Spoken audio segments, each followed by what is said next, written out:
paluto na ang ating pinais na bangus sa dahon ng mangga. Ding Dong, papatikin ko sa ito ha. Since sa pag-usapan namin ni Ding Dong yung mga local na ingredients na ginagamit na pampaasim sa mga ulam tulad ng sinigang, here's a dish na gumagamit ng dahon ng mangga, ang pinais na bangus ni Chef J.R. Royol. Amazing! Naghahanda na kami dito para sa hapunan. Siyempre kasama ang ating special guest na eksperto sa pagluluto ng pagkain from farm to table. Walang iba kundi si Chef JR. Welcome to Amazing Earth, Chef. Brother, Thank you. happy to be here and I'm excited to share with you a very unique and yet familiar recipe.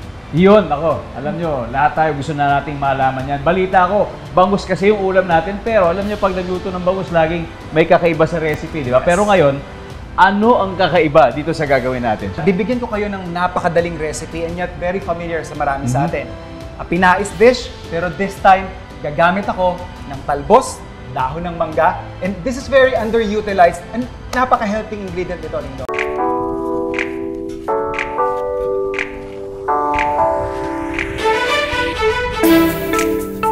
Hello mga ka-amazing! At eto, gagawa tayo ng isang classic Filipino favorite na pinais dish. But, ang gagamitin natin this time is imbes na dahon ng saging, hindi natin ito madalas ginagamit.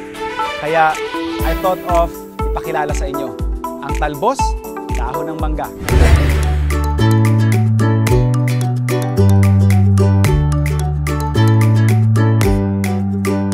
Super underutilized itong ingredient na to.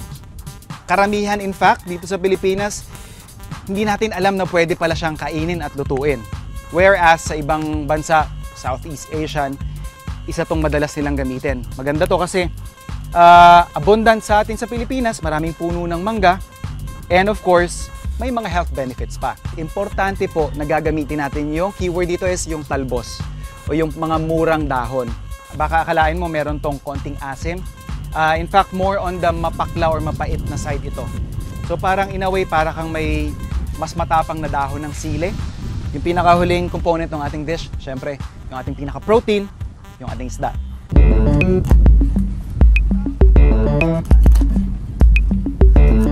Ililayer ko lang muna yung ating palayok ng dahon ng ating mangga. Saka naman natin ilalagay yung ating isda. Season lang natin siya ng salt. And then after that, yung ating sibuyas at bawang. Bago natin siya isalang, lagyan lang ng tubig at i-cover pa ng mas maraming dahon ng mangga.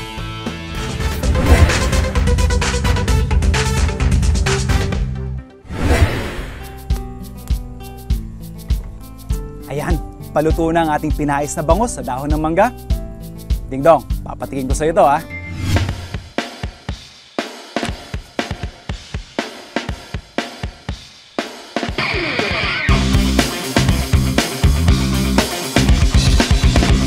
Eto na, na-curious talaga ako.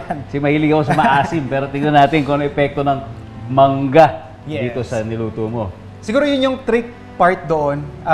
Your mind would say na maasim yung kakainin natin. But it's actually not, kasi yung dahon natin is very neutral lang yung flavor niya.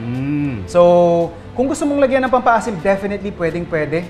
Pero ito, dahil pinais siya, salt and garlic lang talaga ito. Ganun lang ha? Yes, sir. So ito yung dahon naman na to, pwede kainin. Yes po. Edible siya and healthy. Yan na yun. Okay.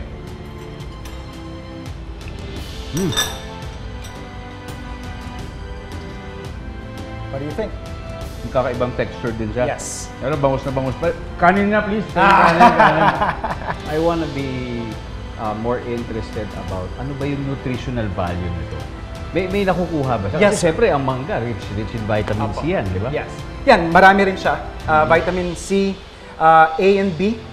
Meron din siya noon. And of course, mga antioxidants. Yun. So, yun yung mga some of the benefits that you can ingest literally just by using this very humble ingredient. Kita nyo na mga kapuso. And alam nyo po, supporter din ng local agriculture industry si Chef. Yes. So Chef, sa inyong pananaw, paano ba natin matutulungan yung ating mga farmers? Kasi syempre, minsan nasasayang yung mga ani nila. Yes. Kung di naman nasasayang, nabibili ng sobrang mura yung mga ani nila. Yun nga po eh. Ano pang pananaw nyo dito? What I would suggest is or the very least that we can do as consumers would be buy local. Napaka-practical nun. I'm sure kung saan man probinsya ka nakatira ngayon, meron at merong farm na malapit dyan. Know them, have a relationship with them, buy from them. Yun yung not necessarily naman cutting yung mga avenues of revenue for other people like the middlemen. Yes. But iba kasi pag yung tayo mismo yung tumatangkilik sa produkto nila. Maybe we should learn how to plant and siguro harvest our own produce. Do it ourselves. Yes, sir. Pwede yun, do Diba? it ourselves. I think that's the most practical approach. Sa the comforts of our backyards. Opo. Di ba? Pati nga mismo sa loob ng bahay, pwede rin siguro yun. And I think what's great about that is not only that you're concentrating on your health, kasi feeling ko, and there are scientific numbers that we could refer to, na it actually changes your entire lifestyle. Yes, your physical health benefits from this, but yung mental health din natin natutulungan, and of course, yung impact natin sa environment. Yun yung napakahalaga. Kaya Chef, maraming salamat. Bukod sa meron tayong bagong natutunan na napakasarap, and dami rin naming natutunan mula sa iyo tungkol sa mga bagay na ito. Kaya Yes, maraming salamat. Mabuhay ka. Isa kang amazing Earth Hero. Always a pleasure. Thank you. Balik tayo dito. Ayan, muna po sila natin to. Siya na ko, sir. Ayan, no? Aba? Ayan. Actually, ulo yung paborito ko dito. Sir, tsaka pair mo with the mangoes. Para ma-elevate pa lalo natin yung diba? Marami po kaming exclusive content para sa inyo. Just visit gmanetwork.com/entertainment at i-follow kami sa aming official Facebook, Instagram, X, TikTok at YouTube accounts.